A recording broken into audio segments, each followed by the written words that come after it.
It's been pretty crazy in the NFL offseason with all these moves happening. And as I bet you can see right here, huge Patriots fan.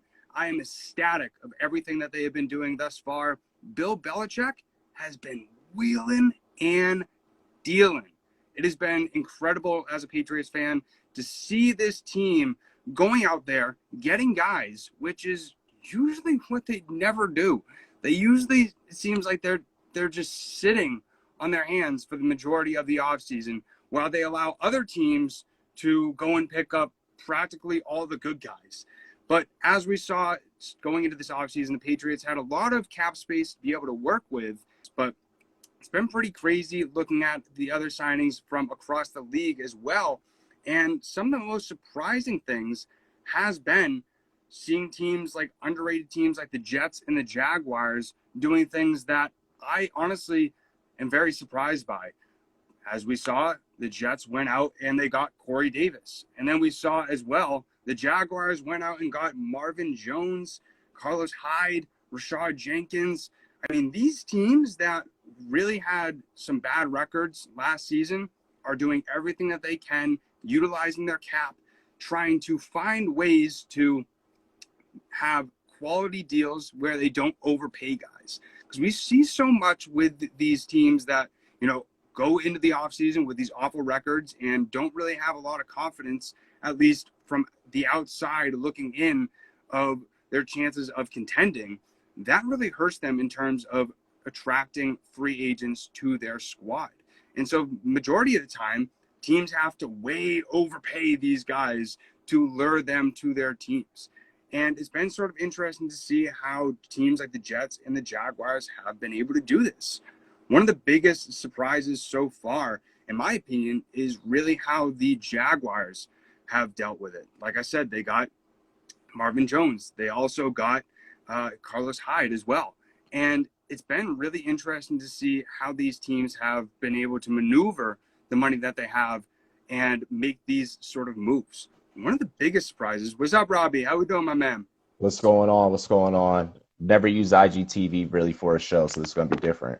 Oh, really? Appreciate you coming on, my man. Hey, anytime, anytime. No worries.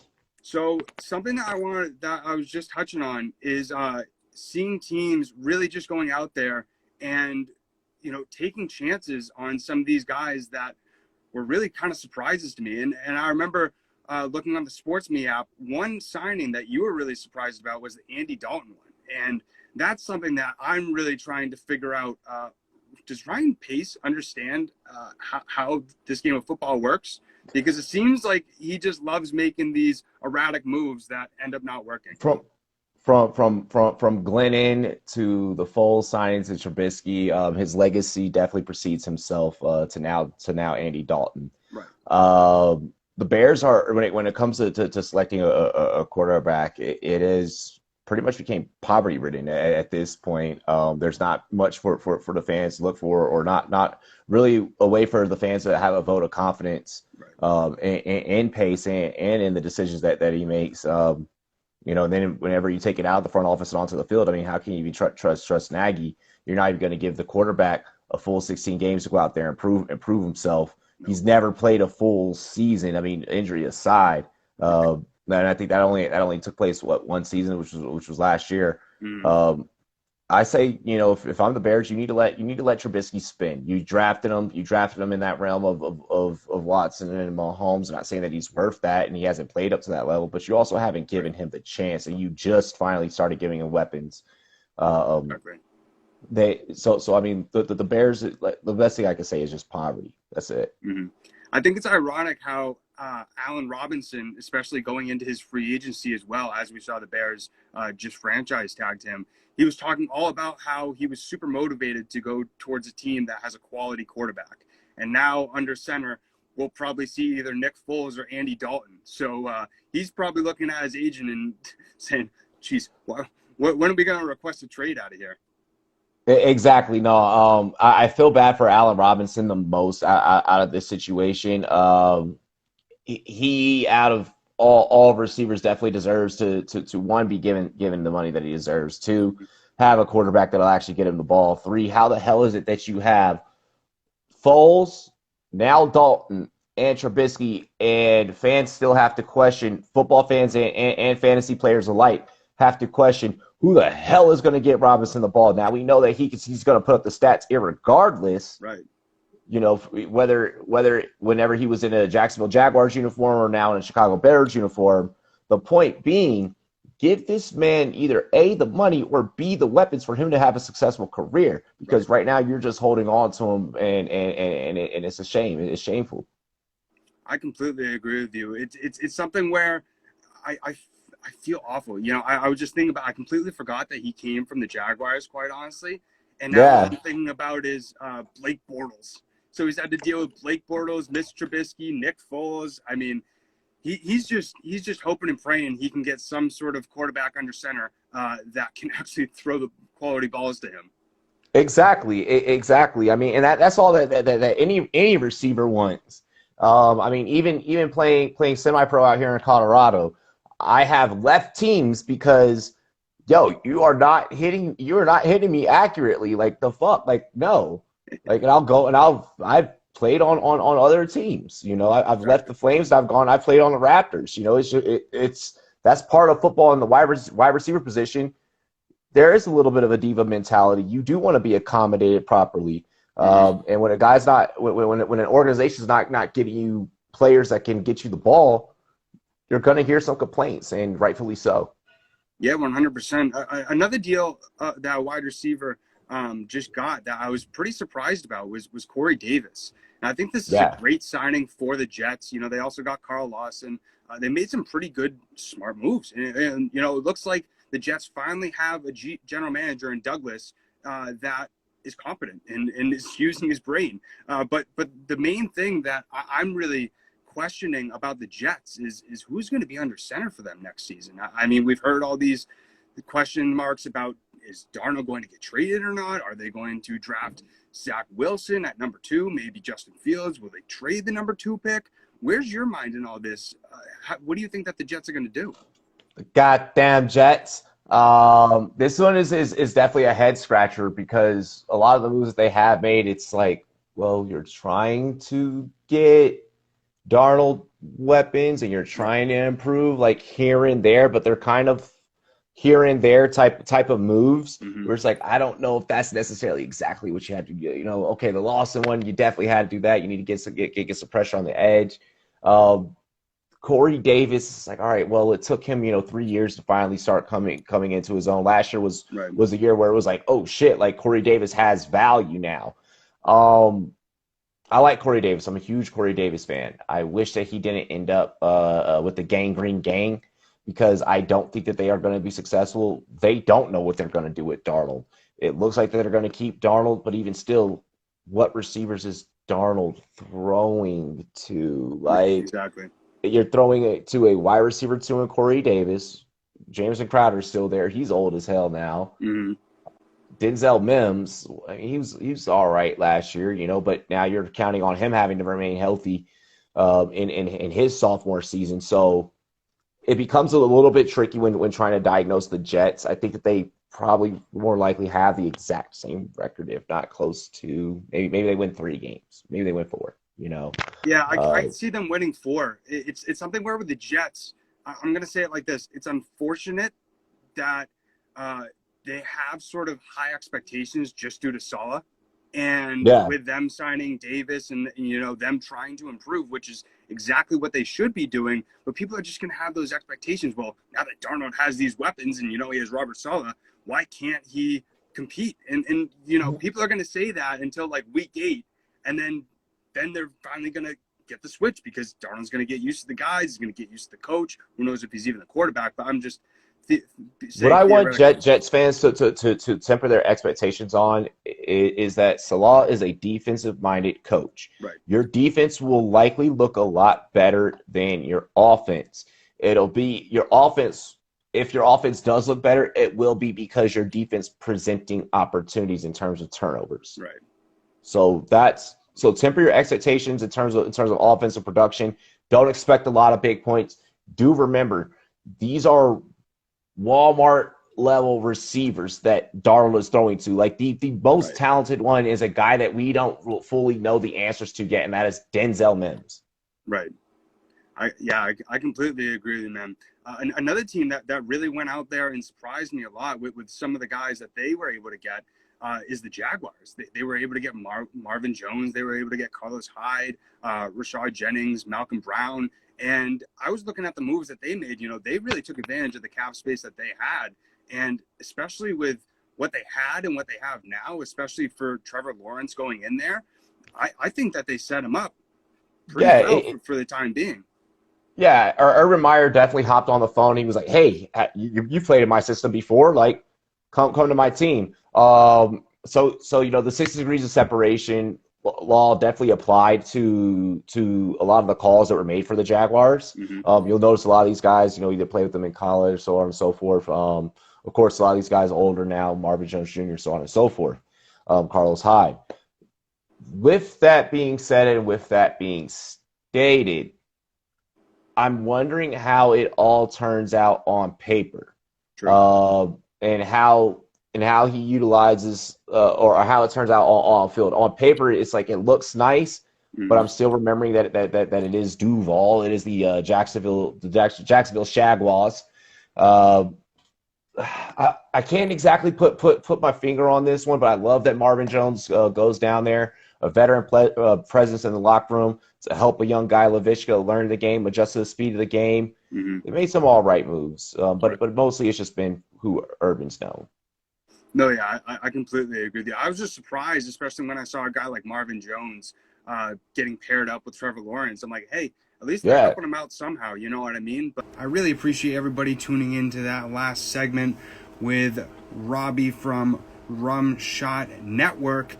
We are talking about the NFL offseason right now. I'm giving my reactions to all of the signings that have been going on over these past few days.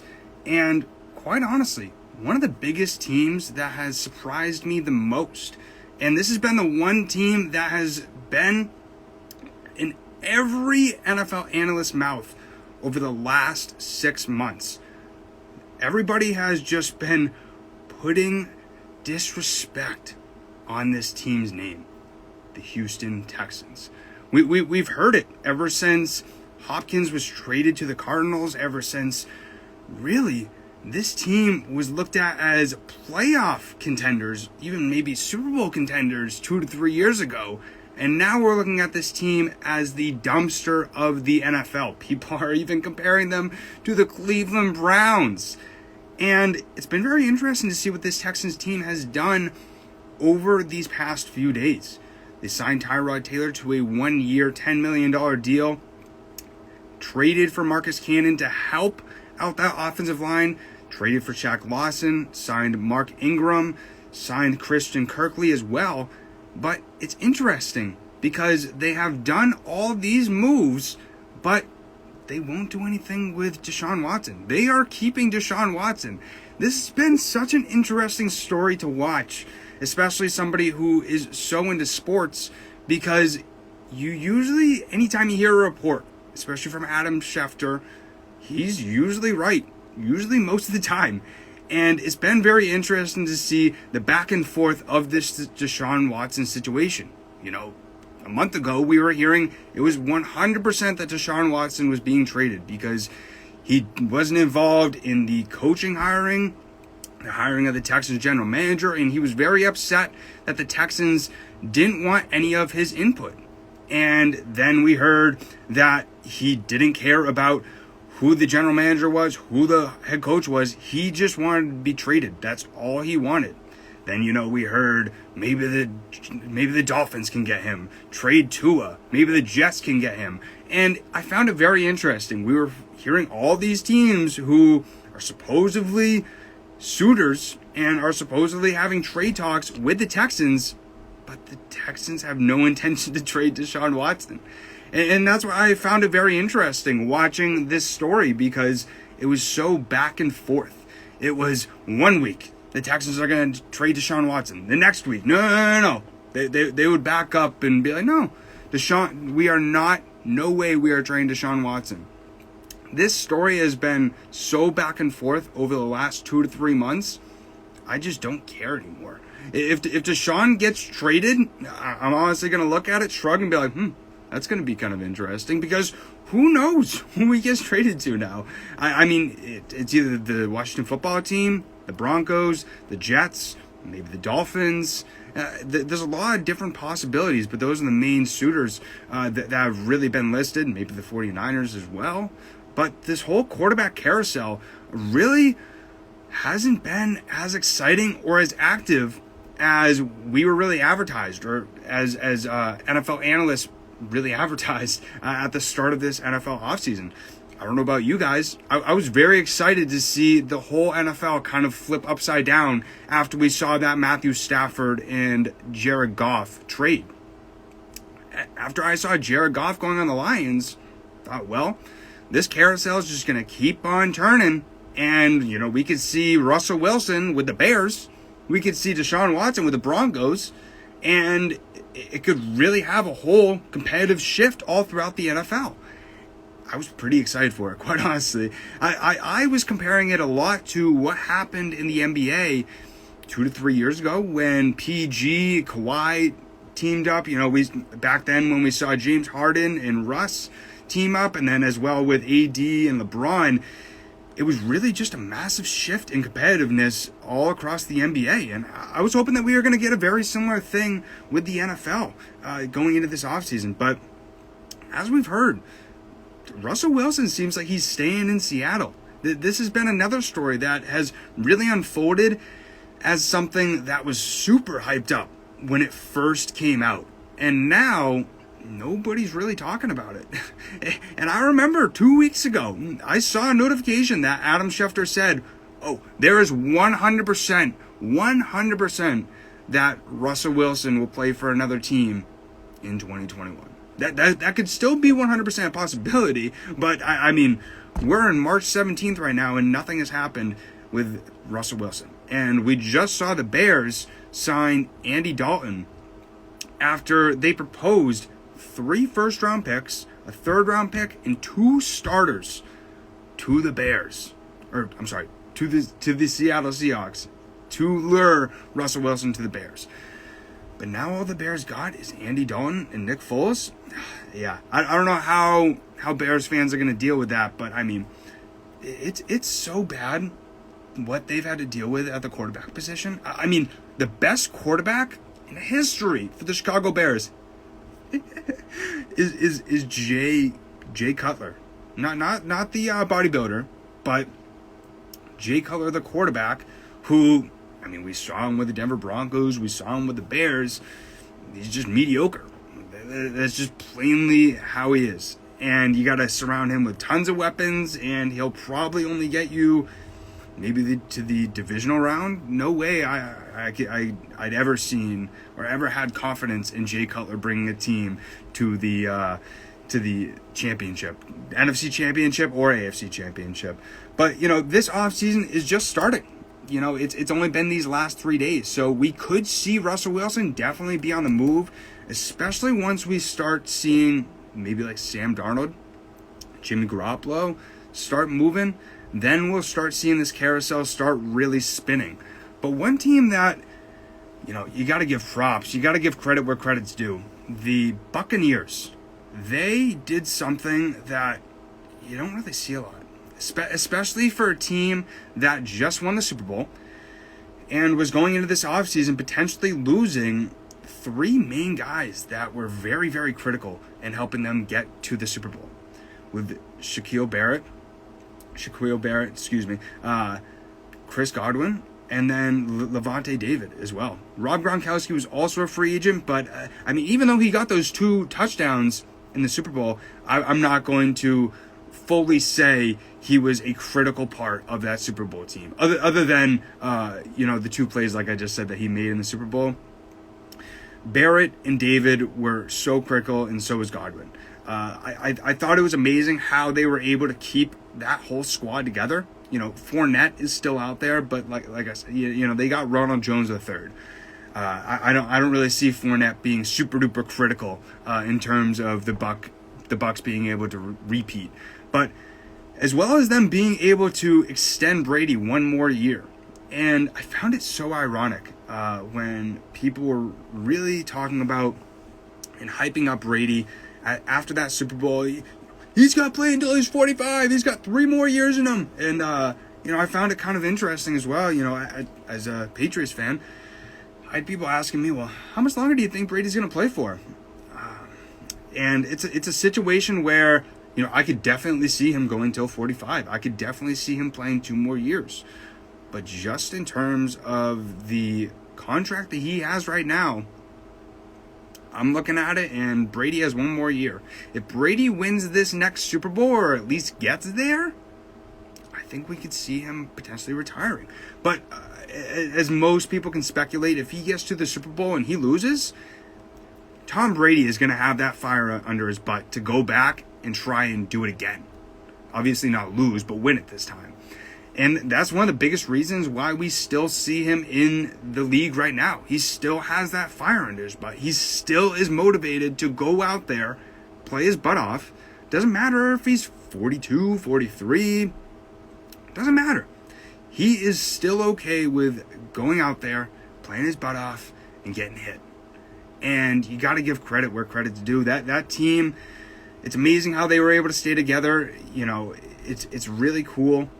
Even as a Patriots fan, I got to say, it's really cool to see how the Tampa Bay Buccaneers have turned things around, especially for a team that was really in the dumpster of the NFL for a long period of time. I mean, I don't think the last time they went to a Super Bowl was like 2002, 2003. Let me look that up real quick. I mean, the Buccaneers haven't had any massive success other than in the early 2000s and just this past one. But it's something where it's very, so 2003, yeah, 2003. And that's one of the biggest reasons why we saw them have the number 1 pick for Jameis Winston. He's another guy.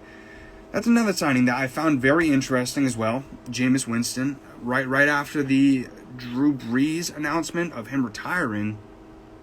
I don't know about you guys, but I found that announcement very interesting. I mean, I was under the impression that he was already retired.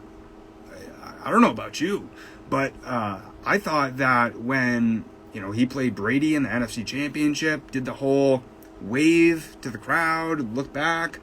I mean, I thought that he was retiring after that, and then when nobody really talked about it up until the off season, I was under the impression that he was going to be playing again. But I think that this is a great signing for the Saints to get Jameis Winston back. I mean, Sean Payton was saying it really leading up to this offseason that he said that Jameis Winston, in quotes, is a young prospect. I mean, Winston was drafted like 5 years ago. I don't really look at him as a young prospect anymore. But, I mean, when a guy like Sean Payton is giving that type of praise, Winston's laser eye surgery must have worked all right. Because I guess in practice, he's been really impressing. I mean, Winston's a guy where that 30 for 30 season, people aren't going to remember that season for the yards. Him helping the Buccaneers be the number 1 offense in the NFL. No, all people are going to remember about that season, it's obvious, is the 30 interceptions. Nobody's going to look at it as, yeah, the guy threw 30 touchdowns. They're going to say, okay, who cares? He threw 30 touchdowns. He also threw 30 picks. And they're going to forget that he had to get laser eye surgery. And his eyesight probably wasn't too great. So that's why a lot of those picks happened. It's just an interesting situation. And I'm really excited to see how it all turns out as well. Because as we saw, the Saints went and gave Taysom Hill 4 years. I think it was over $100 million. It was pretty hefty contract, but it's something where they can restructure it every single year. And I found it kind of interesting as well when they first did make that deal. Everybody was just springing to the fact that, oh yeah, he's the starter. He's 100% the starter. And I get that. I get the assumption. But now that Jameis Winston and him are in the same quarterback room, I think we're going to be seeing a lot what we did from Taysom Hill over these last 3 years. I think that we're going to see him potentially throw some balls, yeah, but we're mostly going to see Jameis Winston out there under center when they're not doing a trick play and they're just doing a conventional play. But, I mean, I wouldn't be surprised if we see a lot of trick plays and we see a lot of ways that the Saints find a way to utilize those 2 quarterbacks to their fullest abilities, because also don't forget, Jameis can run a little bit too. So it'll be kind of interesting to see how they really use both of those guys. But I don't think that now that, Taysom Hill got this big contract that he's now 100% a quarterback. No, I think that they're still going to use him as a running back as well as a wide receiver as well. Like I said, they'll still throw him out there to throw a few balls. But really looking at the remaining free agents, because even though that, we're 3 days in of this NFL offseason, there's still a lot of really good guys that can get signed. Looking at this list, I couldn't believe that these guys hadn't signed already. I mean, when you're looking at a guy like Kenny Golladay, he had a meeting with the Giants a few days ago, so I could see potentially that marriage be happening in the next few days or so. I mean, they just released Golden Tate, so I mean they don't have really anybody else but Shepard. And they need to really do everything that they can to bolster up that offense around Daniel Jones to really help them. I mean, I could see them probably going for Waddle in the draft. And so if they're able to find a way to get Kenny Golladay, Waddle, and Shepard, I mean, if DJ goes 16 games and he has those kinds of weapons and he is awful, it's the time for Gettleman to stop this little experiment. Because, I mean, every single season he has been backing him up, which, I mean, he has to. He's the one who drafted him at number 6. He has to be the one who tries to, sway the criticism away from his guy, Daniel Jones. But another guy that I find really interesting who is still on the market as well is Juju Smith-Schuster. He's going to be a really interesting guy to see where he goes as well. I could honestly see potentially the Colts, the Washington football team. The Colts would be a really interesting team to see him paired up with Carson Wentz. The only reason I said the Washington football team is because they don't have tons of great weapons, but will be interesting to see who their quarterback is under center over there in Washington. After they did just get Fitzmagic, they also do have Kyle Allen. They also do have Taylor Heineke. It's going to be really interesting to see what happens over there in Washington. Another guy as well on the wide receiver market is Will Fuller. I honestly picked very similar teams for him to go to. Washington football team, Colts. We could even see him potentially back with the Texans. Maybe they give him another chance, but I'm not surprised that he doesn't have tons of traction going into this offseason, especially after he was suspended, I think it was like 5 games or something like that, at the end of last season for testing positive for PEDs. It's a situation where, I mean, as a fantasy owner of him, I was pretty pissed off, quite honestly, because he was one of my top wide receivers. But I mean, I don't know how much really PED violations really deter a team from wanting to take a chance on a guy, especially like Will Fuller. I think it's more in baseball to where teams will try and stay away from guys who have those PED pass. But it's something where with Fuller, I mean, he's a young enough guy, and also he's productive as well. And so it's something where you're not going to question this guy's ability. You know when you sign him what you're going to get. And that's like another guy as well, like David Andrews. He was the center for the Patriots for the past, I think, like 8 years or something like that. He's been on the Pats for a while. And I could honestly see a team like the Bengals who really, really, really, really need to help Joe Burrow in some way, shape, or form with his O-line. Because if Burrow has to deal with that again, you're going to see him hurt something again. I mean, you can't expect a guy to not have enough time and run around the creation of Earth on the football field and expect him to not get sacked. And I mean, the amount of times that he got sacked, there's going to be enough times where it's something just has to happen. Another guy which I find very interesting is still on the market, but not too surprising, is Mitchell Trubisky. He's a guy that I think it'd be very wise for the Washington football team to go for Mitchell Trubisky. He's a guy where if he is able to sit under Ryan Fitzpatrick, I think that it's going to do wonders for him. I mean, Fitz has so much experience in this league, trials and tribulations, and what I learned from Ryan Fitzpatrick and how well he's dealt with Tua Tagovailoa over this past year, just from comments from Brian Flores. I also heard comments from Vinoy as well, that I think that would be the perfect place for Trubisky. Another place that I think could be very interesting for Mitchell Trubisky to land is like the Denver Broncos or the New England Patriots. The Broncos are an interesting one. It's something where with the Broncos, who knows who is quite honestly going to be under center for the Broncos. I mean, they got Drew Lock, obviously, but the guy just can't stay on the field.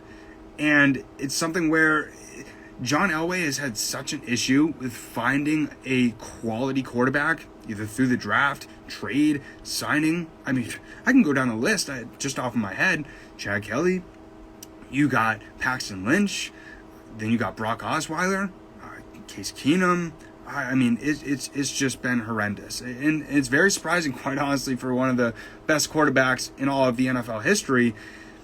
He's just not able to evaluate a quality quarterback. It's just plain and simple.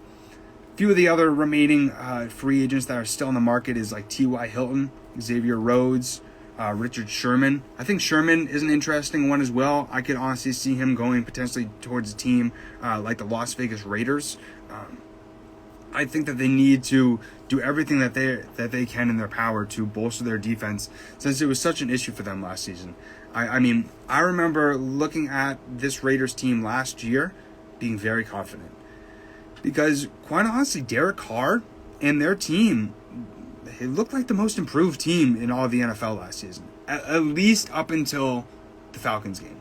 Once the Falcons game happened, where they lost, I think it was like 47-3.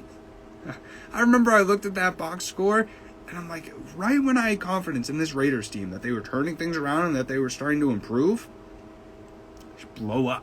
They blew up. 47 points to the Falcons? Come on, give me a break. If it was the Chiefs or something like that, I would get it. But I understand they have Matt Ryan and Julio Jones. Whoa. Yeah, I mean, that you should not let up 40 points to that. It's ridiculous. And then we got like T.Y. Hilton as well, still on the market. And I think that he's a guy who could really make wonders for a team. He's a guy who has had some issues with staying on the field. But if a team with a young quarterback is able to pick him up, I think the Dolphins would be pretty cool. If the Dolphins had Devontae Parker and T.Y. Hilton for Tua, I think that's a perfect 1-2 punch for the Dolphins. Another guy like Kyle Vinoy, I think it's going to be very interesting where he goes. We saw him yesterday do like the side eyes on like Twitter. My assumption was quite honestly that he's coming back to the Patriots. I could see him getting a 1-year deal from the Patriots and finding a way to go right back with his old head coach. Patricia's back there too. So, I mean, it's a perfect place for Vinoy to really recapture that fire that he had, and also the value as well. But it was a situation where I was very surprised that the Dolphins did release Brian Hoyer. I mean, I get it, the contract, I 100% understand, but it's something where with Brian Flores and him playing pretty well last year, I was pretty surprised. But it's going to be really interesting to see where all these free agents really do end up. One guy, like I said, that I'm very interested to see where he does go is Mitchell Trubisky. I mean, that's going to be very interesting. But that Bears situation, I just don't understand it. I just don't get it. I mean, what are the Bears going to be able to do with Andy Dalton and Nick Foles? And Ryan Pace and Matt Nagy make no sense to me. And I don't even understand why Ryan Pace still has a job.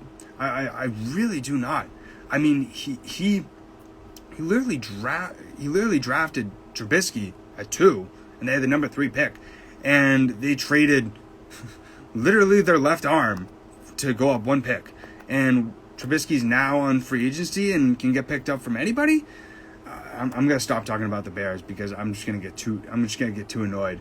But another guy that it could be really interesting to see where he goes as well is Antonio Brown. I think he's a guy who goes right back to the Bucs, and with Tom Brady, I honestly don't see him succeeding really anywhere else with his personality and also with him being comfortable on a squad, especially with his big personality. So I see him going back to the Bucs. Clowney is another one that I find will be very interesting as well. It's been very ironic to see Clowney go from such a high in college to where we were seeing his highlights of him bulldozing guys and really just looking like this monster. And then him going on the Texans, all I remember thinking when he got drafted from the Texans is, wait, what? And him on the same line? Holy crap. Like that's going to be scary. But it's crazy to see how his career has taken a trajectory decline. And really we saw him stay on free agency last year through the first few weeks of the NFL season. I found it very interesting, but obviously he's dealt with a few injuries. He hasn't been playing up to par as most people really expected him to, but it's going to be very interesting to see really how the rest of this offseason really plays out in the NFL. I'm very excited, especially for my Patriots, because all I've been really seeing on Instagram and Twitter is that they're not done. They're still looking for a quarterback, another wide receiver to bolster up that defense as well. But I'm very excited to see what is going to be happening through the rest of this offseason. And I'm hoping that this quarterback carousel, keeps on turning, and we get to see a whole new NFL landscape next season, because that will make it so much more exciting to see how these guys will be able to mold on these different teams. I'm already excited enough to see how Jared Goff is going to be able to play in Detroit. Obviously, it's not going to be anything special, but also to see how Matthew Stafford is able to turn around that Los Angeles Rams team, how their offense is going to be different compared to when Goff was under center and now when Stafford is under center. It's going to be a very exciting season coming up in 2021 in the NFL, but that is it for my reactions for this NFL offseason so far. If you have not yet, go over to Iggy Sports Talk on Apple Podcasts or Spotify and click subscribe.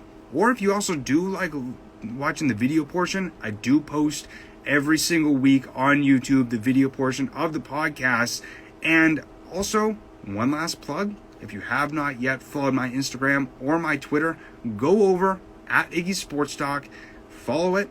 I give daily sports updates, and I try my best to give a unique perspective on each sports news and try and really take a deep dive and understand how this topic or move is really going to dictate this team down the line. So I really appreciate any support that you guys can give, and I really appreciate all the support that you guys have given me over this past year and a half of this podcast. It's pretty crazy. We're getting really close to 50 episodes. I think we're at 48 right now, and so 2 more episodes is going to be 50. It's giving me goosebumps just thinking about it, but I really appreciate it from the bottom of my heart. If you just watch 1 second of my content, I really do appreciate it. It means the world to me.